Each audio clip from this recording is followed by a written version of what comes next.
What a massive week in the world of Microsoft Flight Simulator it has been. With the release of the highly anticipated and a detailed airliner is here, the Aerosoft CRJ. But wait, that hasn't been the only release or announcement for the week. We've got you covered with all the product releases and announcements, so let's jump into the news.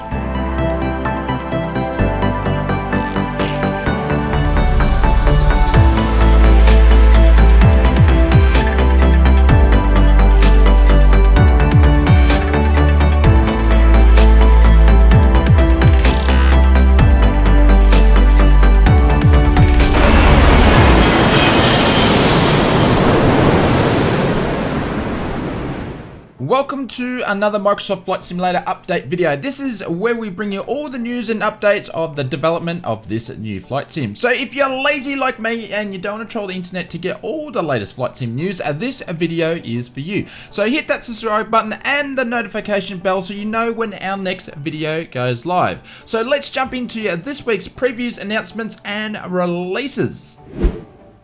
Starting off with this week's announcements and previews, and the first one goes to the VATSIM team who announced Velocity. This is basically an update to the VATSIM network with all the new technologies that users have been waiting for and asking for a long time. We should see improvements to the online experience. We can expect to see low latency, high precision position updates, and also increase in performance. This is not out yet, it is just a announcement, but you can sign up to the alpha and I will leave a link in the description below. The next announcement for the week, and this comes from the team at Honeycomb Aeronautical, which provides a production update.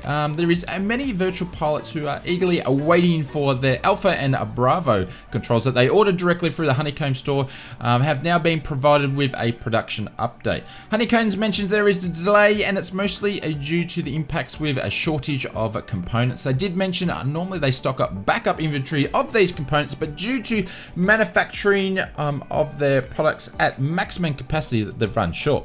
No ETA on when really more production is, but they're just trying to work through it and get as many controls out as possible. They are also getting shipment delays, getting containers around the world is causing problems as well. While some of these challenges are beyond Honeycomb's control, they did want to thank the community for their support.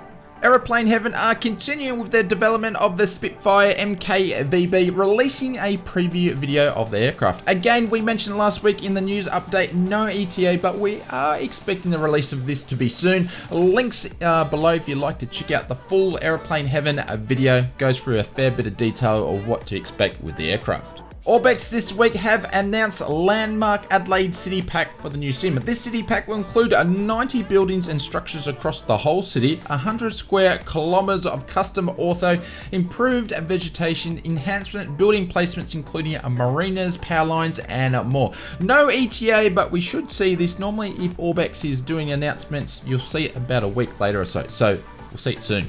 Moving on to this week's releases, and the first one goes to the team at Indio Fox Teco released the T45C Goshawk for Microsoft Flight Simulator. The T45C is a modified version of the BAE Hawk and it is used by the US Navy for a jet trainer, compatible for both land and carrier operations. Some of the features include a highly detailed exterior model, a highly detailed cockpit including instructor seat, function HUD and MFDs, true to life checklist, why sounds package recorded directly from the real aircraft has been included. You can pick up your copy of the Goshawk directly from the Orbex store, links in the description below.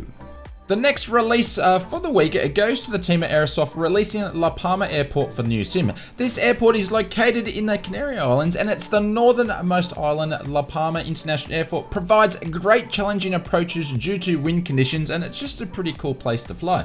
Some of the features include a highly detailed airport, slope runways, terraforming of the area, PBR textures throughout, animated objects, weather and time related humans around the terminal, and you can pick up your copy of La Palma directly from the Aerosoft store. Unless you have been living underneath a rock in the flight sim world, Aerosoft releases its very anticipated CRJ 550/700. Now, we've been following this for a long time now, and it's great to see that it's hit the sim. This is the first complex third-party airliner to hit a Microsoft Flight Simulator. The CRJ takes advantage of the new Sims technology in every aspect: 3D modeling, flight mechanics, and flight management, and more. There's too many features to list in this update due to being a highly detailed airliner. You can pick up your copy of the Aerosoft CRJ directly from the Aerosoft store. I will leave a link in the description below, or you can pick it up at the marketplace. I would love to hear your comments below. If you've picked up the CRJ, what do you think? Do you love it or do you hate it? Or are you planning on picking it up and just haven't done it yet? Let us know. Our last release for this week goes to the well-known freeware developer NZA Simulations with their first payware product, Hobart and Cambridge airports. Both highly detailed packages are sold separately, but both include some features as handcrafted place objects, custom assets, custom buildings, custom study aircraft, modeling terminals in the area, and custom animations. You can pick up your copy of both of these packages directly from the NZA Simulation store. Again, I will link a link below. Moving on to this week's Microsoft Flight Simulator development news. The team at Microsoft Flight Simulator have paired up or partnered up with NVIDIA for this week's screenshot challenge. So basically they do a screenshot challenge every week, but this time they've partnered up and they have a prize. Wait for it. It is a NVIDIA GeForce RTX 3080 and a copy of the Flight Simulator Deluxe Edition. Wow, those 3080s are like bars of gold. You just can't find them, and if you can, you want to keep it quiet and don't tell your friends about it, really. Links in the description below if you wanted to enter the comp. I know I'll be throwing in some screenshots and hoping for the best, so may the best virtual pilot win that one. Also, NVIDIA's YouTube channel also dropped a video of the ultimate PC rig build for Microsoft Flight Simulator. If you have a spare few minutes, it's worth checking out and dreaming what your flight sim rig could be, or what are you missing out, but it's definitely worth a watch. The feedback snapshot has been overhauled again, and this one was driven from the community asking for more transparency from the Microsoft and Asobo team on the statuses of bugs and wish lists and releases and all that sort of stuff. This time around, they have introduced a key guide of what this all means.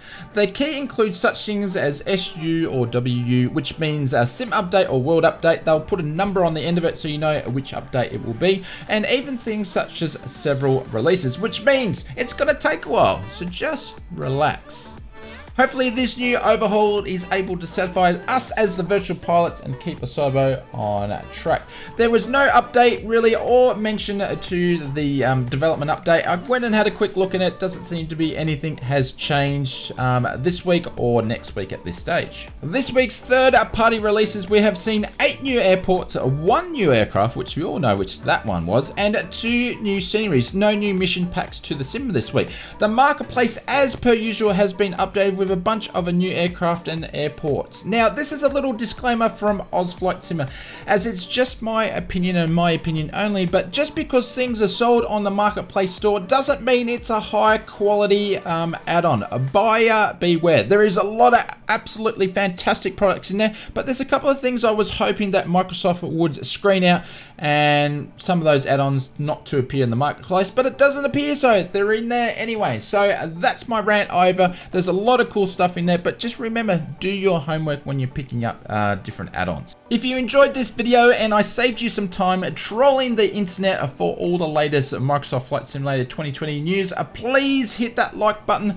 YouTube really loves that stuff, and so do we over here at the channel. And also subscribe for more Microsoft Flight Simulator 2020 news.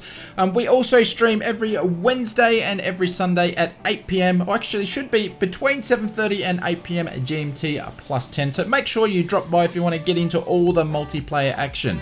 I'm going to leave you with a couple of other awesome videos of late, so why don't you check those out, and I will see you over there.